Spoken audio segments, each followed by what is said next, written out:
either just, oh, I'm fine, or I have to go and, when you do this kind of work, you have to go, I'm just great. I feel great. Okay. All right. Welcome back, everyone. Today we're joined by Keith Benz, who is a master trainer with 40 years experience in designing and leading intensive experiential workshops for both individuals and businesses. As a graduate of Stanford University, he has designed and led programs that empower people to live authentic, purposeful, and passionate lives for more than 75,000 participants from all around the globe. Personally, I think it's more, but it's okay. For now, we'll stick with 75,000. I just want to share, I've known Keith for 27 years.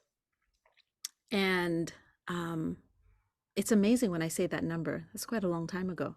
But I've known Keith for a long time, and master trainer indeed, powerful, inspiring, and I'm so thrilled you're with us today. So Keith, without further ado, why don't I hand it over to you, having been in the transformational industry for 40 years plus, for a long time. Why don't we start there? Why don't you tell us a bit of your passion and your work for the last few years? Okay, well, I started out, I went to Stanford as an undergraduate and in graduate school in classics, Greek and Latin. And I started out teaching Greek and Latin and Roman and Greek theater and philosophy and literature. And my average class size was about 5. Not a lot of people study these days, study classical Greek or Latin.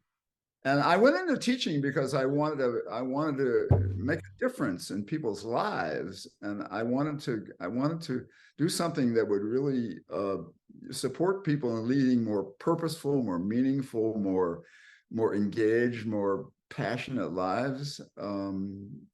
And I realized I wasn't reaching very many people. So I shifted from being an academic and went into doing work in transformational work. And this was back in the late 1970s, early 1980s, when it was just getting started. And so I did the original S trainings and some of the other trainings that are like that. LifeSpring and others that were, that had just come on the scene, that were very popular in the early 70s.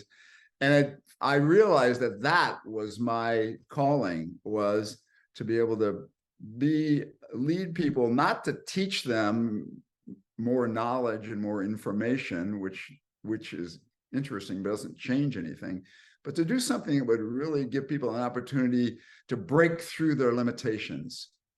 That's always been what I've feel like I was called to do, to assist people to break through what was holding them back in their career, in their relationships, in their personal feelings about, personal experience of life from moment to moment, and to free people to experience life fully and passionately and deeply in whatever area they were, because we're born, able to experience life fully and deeply. If you've ever been around a 3-year-old or a 4-year-old or a 5-year-old, they don't have a lot of limitations. But as we grow up, as we're going to talk about, we learn to hold ourselves back, to fit in, to be appropriate, to please other people, to be how we're supposed to be, to fit into society, and we develop a lot of limitations. And I feel like what I've been called to do is to assist people to break through those limitations.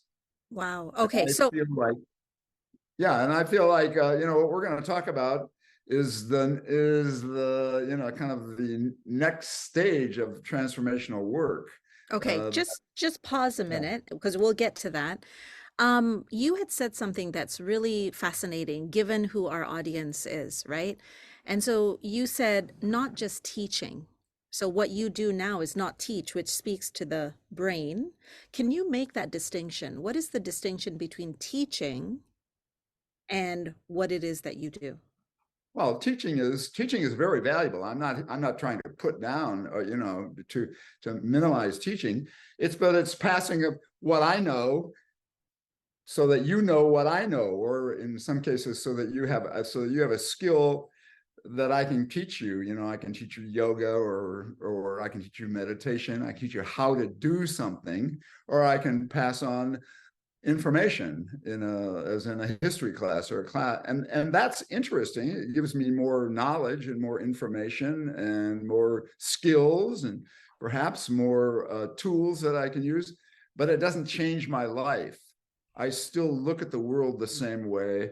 I still have the same set of filters that I look at the world through, and it doesn't transform anything. A transformation means I shift the way my perspective on myself and on the world. I shift the way I experience things from moment to moment. I start to look at the world through, as Marcel Proust's famous quote goes, I look at the world through different eyes. And that's what transforms. Not information doesn't transform people. Information is useful and interesting. It's not bad, but it doesn't create a breakthrough to a new level of participation in life, or a new level of experiencing aliveness, or a new level of being able to love, or a new level of being feeling confident in myself. And those are the breakthroughs that that I find the most valuable, have been most valuable for me, and I find is most valuable for other people too. Right. And as I'm listening to you, one of the distinctions that pops out for me is teaching is passive, meaning as the recipient, you're teaching me, I'm passively receiving, versus transformational work is where someone is holding the mirror and active. As the participant, I'm the active participant, and the choice is in my lap to make Right. changes. Right? In transformational work, I'm not a teacher. I'm simply there to set things up for you to discover for yourself. It's a self-discovery process. Real transformational work is always self-discovery.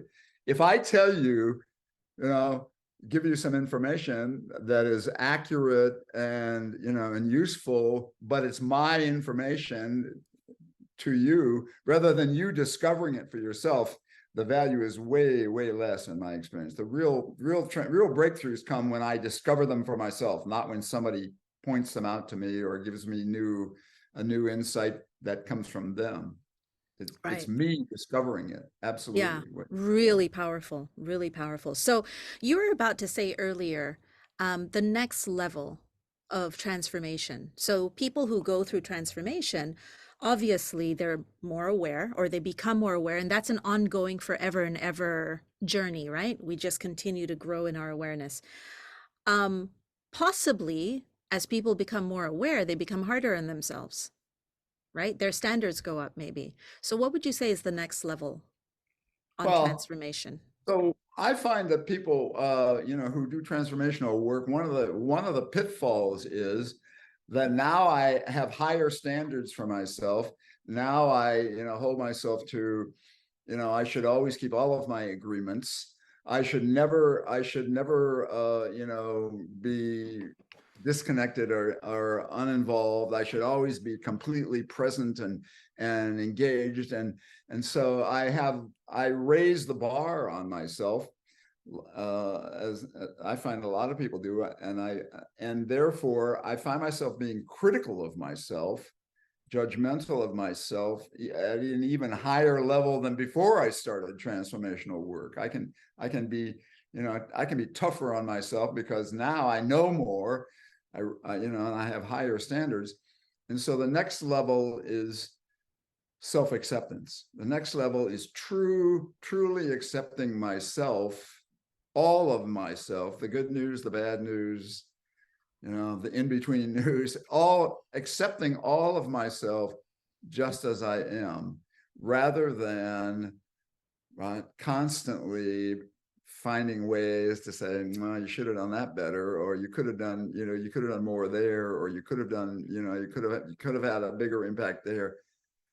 And so I've found the most valuable work that I've done on myself in the last number of years has been what's called shadow work, Tell us more about that. What is that? Well, shadow is the name, as most people know, that the psychologist Carl Jung gave to those aspects of ourselves that we resist, that we criticize about ourselves, that we make wrong, that we think are, that are not, that the parts of me that aren't, that I don't want you to know about, the parts of myself that I hide from other people, that I often feel guilty about.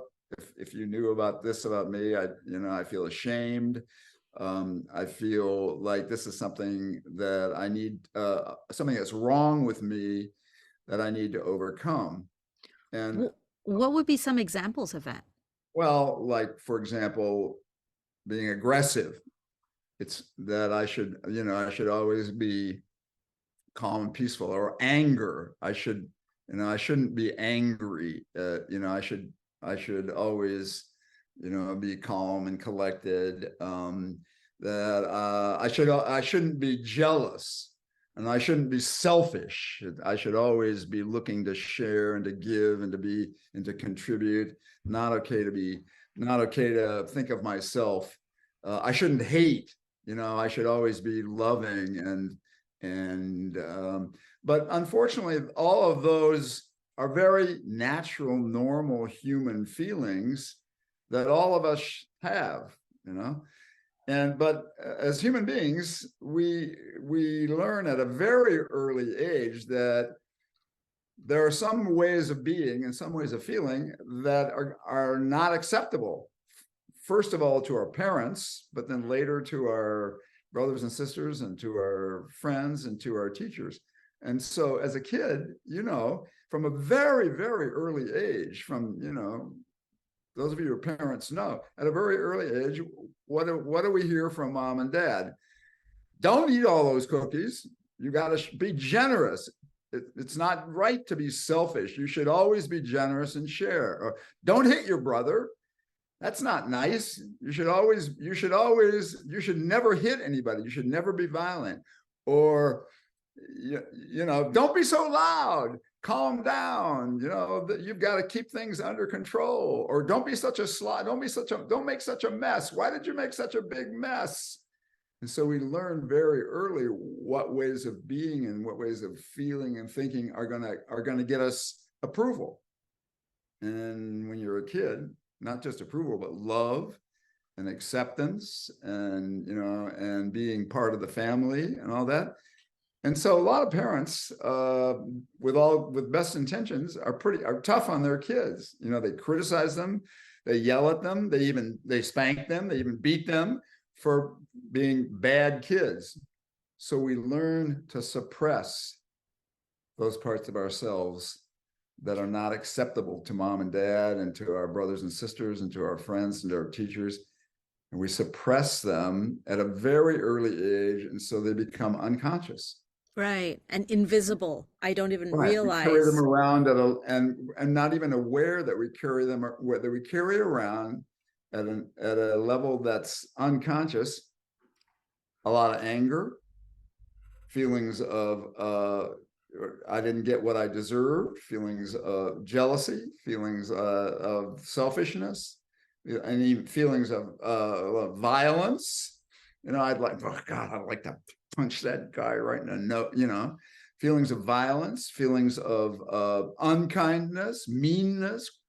So as human beings, we're capable of a wide range of behaviors, from the most loving and considerate and kind and supportive kinds of feelings to the most cruel, mean, jealous. All of us are capable of, every human feeling and every human action you can encounter these days on the internet, anywhere. We're all capable of that.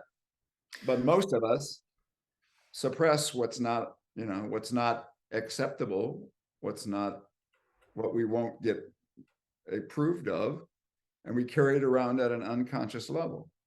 So what is the process? Because so the word that's lingering for me is acceptance. What is the process from suppressed I mean, So, how to break yeah. through this? How do you break through Well, this? first of all, let's talk about the prices we pay. I mean, there are some serious prices we pay for suppressing our shadow. One is we give up our personal power.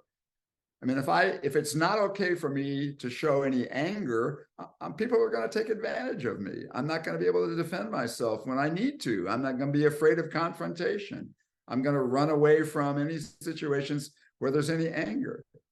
And I'm going to be inauthentic. If it's not okay for me to be, if it's not okay for me to be sexual, for example, and I have to hide it, or if it's not okay for me to be honest, then I'm going to be, I'm going to tend to show up as a phony, and I'm going to feel inauthentic within myself. And so I'm going to lack self-confidence. And so there are some big prices that we pay for suppressing our shadow. One of the very biggest is projection. Anything I suppress, like anger, hatred, jealousy, selfishness, violence, when I see it in somebody else, it pushes my buttons, and I hate it. I get angry. I resist it. So suppressing parts of myself, and which become my shadow, is actually the source of all discrimination. Because when I project what I don't like about myself onto a group of people, when I see it in another group of people, then I make them wrong. I say they're bad. I hate them. It's actually even the source of war, right? Wow. So all of the stuff that I suppress, the more I suppress it, the more unconscious I am, the more I'm likely to, when I see it in somebody else, I'm going to hate it. I'm going to want to attack it. I'm going to make it wrong. So here's world is my, Tini, the world is my mirror. right. So if within me, I feel peaceful, I feel loving, and it's authentic, and I feel generous, and I feel kind, and I feel compassionate. That's the kind of world I'm going to see all around me. I'm going to see people who are kind and generous and compassionate.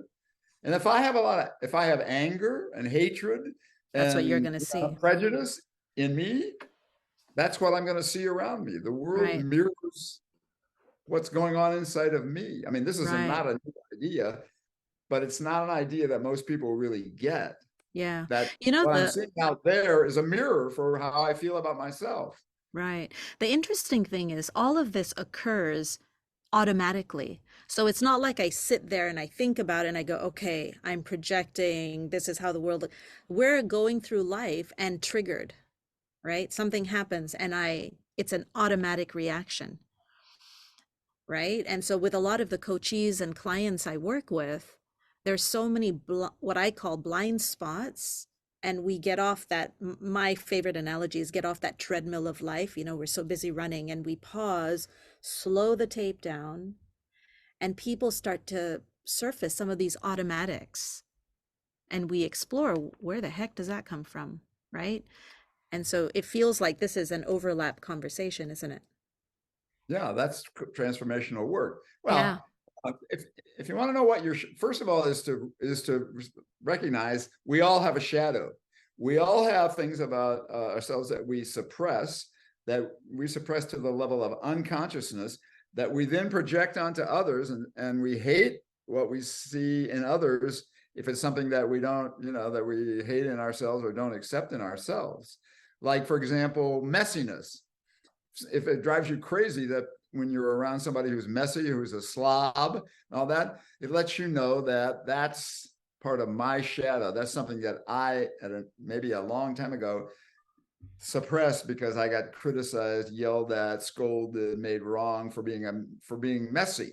But messiness is part of creativity. You can't be creative in life.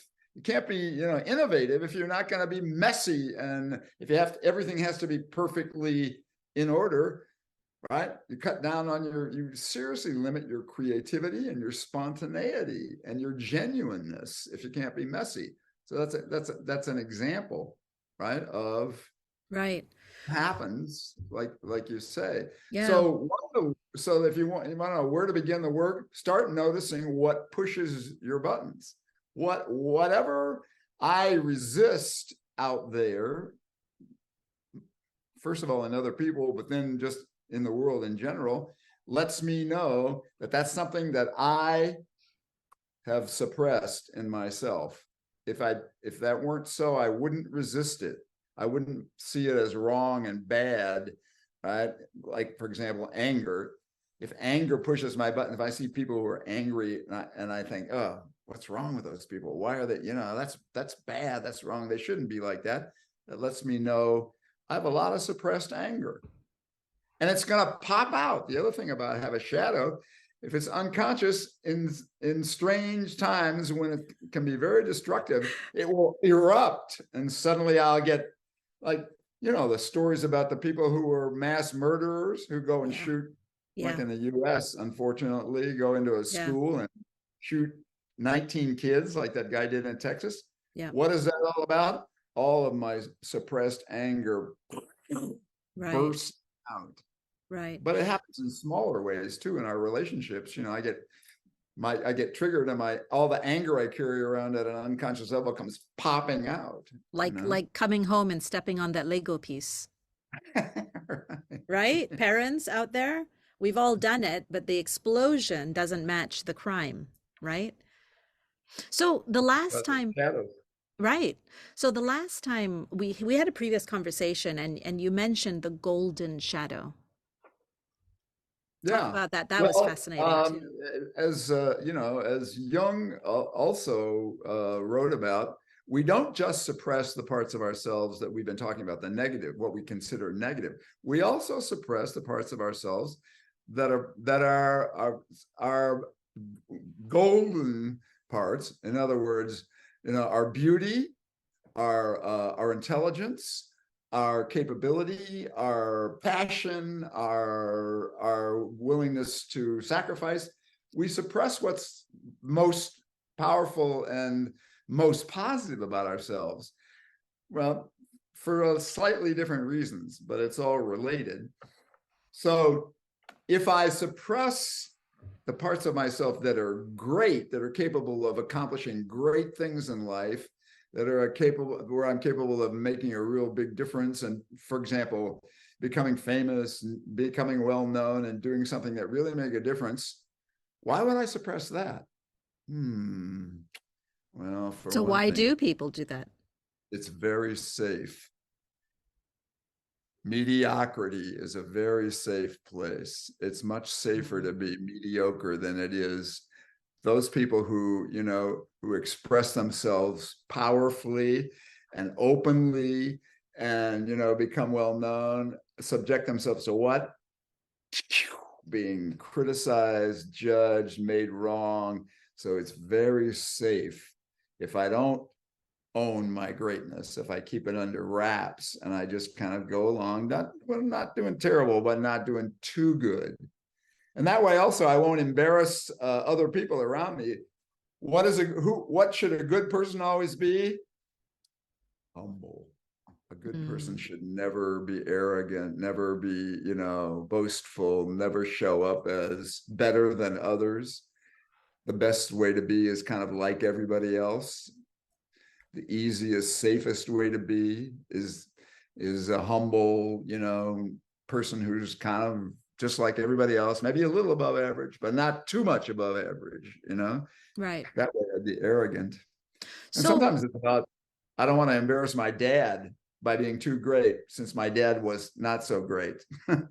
my dad was kind of a loser. If I become really successful, it'll show my dad up, and, or my brother or my sister. Right. So there are a lot of good reasons for suppressing what Jung called the golden shadow. Right. So the objective or the journey is to get to a point of acceptance. My question to you is, what then becomes possible? So you're working with people, they go through their journey in life, they get to a point of acceptance. What have you seen start to unfold for people when they're in acceptance? first of all, I get to call off the war that goes on inside of me. As long as I have a shadow, there's a part of me that resists another part of me. So I'm in conflict with myself, and it takes up a lot of energy. It takes up a lot of brain power. So if I don't accept myself, and I don't experience real inner, it's impossible to experience real inner peace that way. I mean, to be, people talk about doing meditation and all kinds of other things to experience inner peace, and that's great. But as long as I'm, have this shadow stuff going on, it's going to be very temporary, the effect of meditation. It's not going to last. And I'm going to constantly be in turmoil. And it's also by accepting myself, I can regain my personal power. And a big one is I regain those parts of me that I've made wrong, like, my ability to defend myself and stand up for myself. A lot of people are very, very, very trying to suppress their selfishness, because it's wrong to be selfish. But that means, right? And there will be situations where I don't get what I deserve, where I give myself away, where I sacrifice myself for others instead of standing up for myself and taking what's mine, taking what I just, getting what I deserve in life. The right thing to do is, again, to be humble and sacrifice myself. So is there a finish line to this? Is there a point where I get to where the work is done, I'm good? I don't think so. Yeah. Many people have said, my favorite metaphor is every step you take on this path, the path gets twice as long. So it's a journey, not a destination. All these cliches. It's a journey, not a destination. And I've never met anybody. I love the one that says anybody who tells you they've arrived, that there's no more work to do, you can be guaranteed they haven't arrived. Or anybody who tells you they're enlightened, forget it. That's the person who you can be sure is definitely not enlightened. So yeah, it's just so fascinating because like you, I've been swimming in this for 27 years, and it's an ongoing path. It's as you said, the journey, the path just got longer, new challenges, new successes, new victories, and then more challenges, more road to travel. yeah, there's a lot of people talking about mindfulness these days, and from my point of view, the people who really get it about mindfulness are like John Kabat-Zinn, who writes in his little book about mindfulness for beginners, I think it's called, says, if you really take the path of mindfulness, you'll find it's one of the toughest things you've ever done, one of the most difficult journeys you've ever taken. People say, what? Mindfulness is just becoming more aware of what I'm experiencing. It says, yeah, but that means being aware of everything you experience. Yeah. So not suppressing anything. Or real mindfulness is allowing all the stuff we've been talking about to come out, including hatred, anger, fear, jealousy. Mindfulness is not just about kindness and compassion and gentleness and peacefulness. It's about accepting everything, all the different parts of me. And that takes guts. It sure does. Yeah, Hey, the famous, the well-known Pema Chodron, I don't know if you know who she is. She's actually an American, but she's a Tibetan Buddhist nun, said the path of the true bodhisattva, the true person on the path of enlightenment, goes down, not up. Get on the path of this and you go down and down and down. It's like the mountain that you're climbing has been inverted. oh my gosh, wow. So the real work is not ascending. The real work is going down into what we've been talking about, going Wow. down and down and down. What a great place for us to complete. So thank you so much. My gosh, I think there's so much to think about and explore, right? On shadow, golden shadow, and basically who I am on the planet and what I'm up to. So Keith, thank you so much for joining us all the way from the States. We will Thank you. talk It was soon. my privilege, my honor. Thanks. And yeah, it's great to work with you, Tini, as always. Thank you.